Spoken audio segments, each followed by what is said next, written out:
नमस्कार दोस्तों, जय माता दी। मैं सरिता पाठक अपने यूट्यूब चैनल में आप सभी का स्वागत अभिनंदन करती हूँ। आज मैं आप लोगों के बीच में माता जी का बहुत ही प्यारा गीत लेकर के आई हूँ।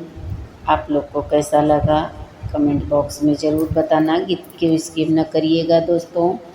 यूट्यूब चैनल के माध्यम से हमारे जितने भाई बहन हमें सुन रहे हैं सभी को मेरा सादर प्रणाम है। माता रानी सभी हमारे भाई बहनों की मनोकामना पूरी करे, जहाँ भी रहे जो स्वस्थ रहे, मस्त रहे, अपने कामों में व्यस्त रहे।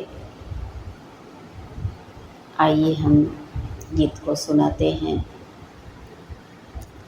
मैया कहवा लगायू बड़ी देर, भवनवा में आवा चली। मैया कहवा लगायू बड़ी देर, भवनवा में आवा चली। आवा चली हो आवा चली, आवा चली हो मैया आवा चली। कहवा लगायो बड़ी देर, भवनवा में आवा चली। मैया कहवा लगायो बड़ी देर, भवनवा में आवा चली। तोहर बिना मैया मलिया न आवे, तोहर बिना मैया मलिया न आवे। मैया गजरा गुछत लगी देर, भवनवा में आवा चली। मैया गजरा गुछत लगी देर, भवनवा में आवा चली। मैया कहवा लगायो बड़ी देर, भवनवा में आवा चली। आवा चली हो मैया आवा चली, आवा चली हो मैया आवा चली। कहवा लगायो बड़ी देर, भवनवा में आवा चली। मैया कहवा लगायो बड़ी देर, भवनवा में आवा चली। तोहरे बिना मैया कहरा न आवे, तोहरे बिना मैया कहरा न आवे। मैया कलसा सजत लगी देर, भवनवा में आवा चली। मैया कलसा सजत लगी देर, भवनवा में आवा चली। मैया कहवा लगायो बड़ी देर, भवनवा में आवा चली।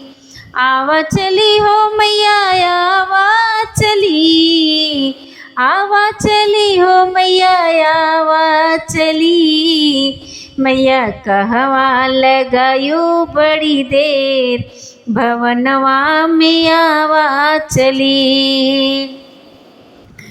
तोहरे बिना मैया बजजवा न आवे, तोहरे बिना मैया बजजवा न आवे। मैया चुनरी सजत लगी देर, मैया चुनरी सजत लगी देर, भवनवा में आवा चली। मैया चुनरी सजत लगी देर, भवनवा में आवा चली। मैया कहवा लगायो बड़ी देर, भवनवा में आवा चली।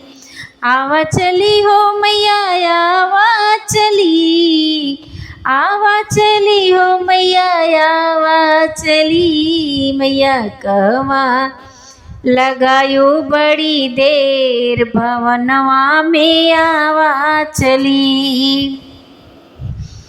तोहरे बिना मैया महरा न आवे, तोहरे बिना मैया महरा न आवे। मैया चौका पुरत लगी देर, मैया चौका पुरत लगी देर, भवनवा में आवा चली। मैया कहवा लगायू बड़ी देर, भवनवा में आवा चली। आवा चली हो मैया आवा चली, आवा चली हो मैया आवा चली। मैया कहवा लगायू बड़ी देर, भवनवा में आवा चली।